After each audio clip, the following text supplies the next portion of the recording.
The golden light of dawn stretched across the vast Montana ranch, painting the weathered log cabin in warm amber tones. Samuel McKenna stood on the front porch, his weathered hands gripping the wooden railing as he watched the empty dirt road that led to his property. Today, a stranger would arrive to care for his infant son, little Thomas. The thought filled him with both relief and an aching sadness. He couldn't quite shake. 6 months had passed since his beloved wife Catherine died in childbirth. The ranch that once echoed with her laughter now felt hollow and silent, save for the baby's cries that pierced the quiet nights. Samuel had tried to manage alone, but running a cattle operation while caring for a newborn proved impossible. The other ranchers' wives had helped when they could, but they had their own families to tend to. The advertisement he'd placed in the newspaper had been simple. Nanny wanted, experienced with infants, good wages, remote location.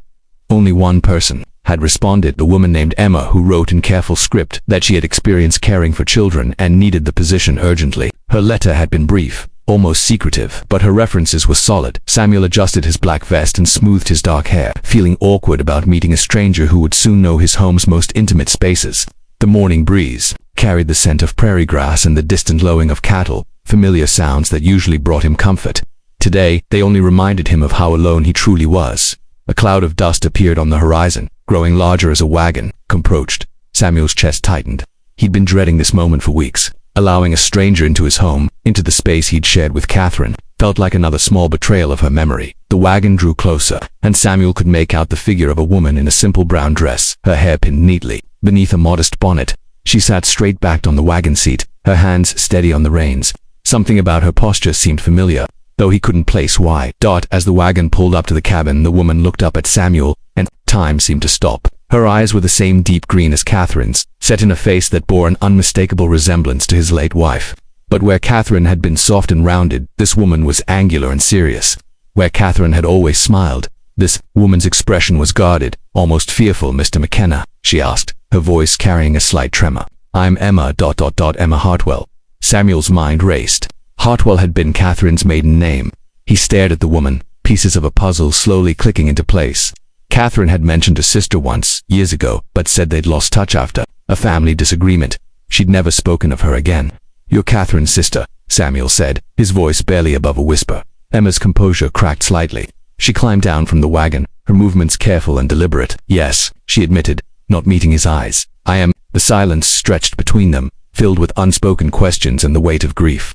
Samuel studied her face, seeing Catherine's features reflected in sharper angles, her gentle curves replaced by determined lines. "Why didn't you tell me?" he asked finally. Emma's hands twisted the fabric of her skirt. "I wasn't sure you'd want me here if you knew. Catherine and we hadn't spoken in years. I only learned about her death when I saw the notice in the Denver paper. I came as soon as I could, but you'd already buried her." Her voice broke slightly on the last words, and Samuel saw tears she was trying hard to hold back. "I stood at her grave for an hour, knowing I'd never get the chance to tell her I was sorry. When I saw your advertisement, I thought maybe I could help. Maybe I could do something for her son." From inside the cabin came the sound of baby Thomas crying. Emma's head turned toward the sound instinctively, and Samuel saw something shift in her expression, a tenderness that reminded him painfully of Catherine. "He's been fussy all morning," Samuel said, stepping aside to let her enter. "I don't know what I'm doing wrong." Emma followed him inside, her eyes taking in the simple but comfortable interior. Catherine's touches were everywhere: the quilts she'd sewn, the curtains she'd hemmed, the small wildflower drawings she'd framed and hung on the walls. Emma paused before one of the drawings, her fingers reaching out to touch the glass. "She always loved drawing flowers," Emma said softly. "Even as a child, she'd spend hours sketching them in the margins of her school books." Samuel felt a lump form in his throat. "She drew those the summer before Thomas was born. Said she wanted the cabin to feel cheerful for the baby." The crying from the back room grew louder, and Emma moved toward the sound without hesitation. Samuel followed, watching as she approached the wooden cradle he'd built with his own hands. Thomas was red-faced and wailing, his tiny fists waving in the air. Emma leaned over the cradle, her voice dropping to a gentle murmur. "Hello, little one. What's all this fuss about?" She lifted the baby carefully, supporting his head with practiced ease. Almost immediately, Thomas's cries began to quiet. "How did you... Samuel began, amazed. "I've been caring for the pastor's children in Denver for the past 2 years, Emma explained, gently rocking the baby. "After our parents died, I needed work. Children seemed to take to me." She looked down at Thomas, who was now gazing up at her with wide, curious eyes. "He has Catherine's eyes." Samuel nodded, unable to speak, watching Emma hold his son. Seeing the gentleness in her movements, he felt something ease in his chest for the first time in months. Why did you and Catherine stop speaking? He asked quietly. Emma's expression grew pained. Pride, foolish pride. She wanted to marry you and move west. I thought she was making a mistake, leaving everything familiar behind. We argued, and I said cruel things about her choices. She left Denver without saying goodbye. She looked up at Samuel, tears now flowing freely. I was wrong. I can see how much you loved her.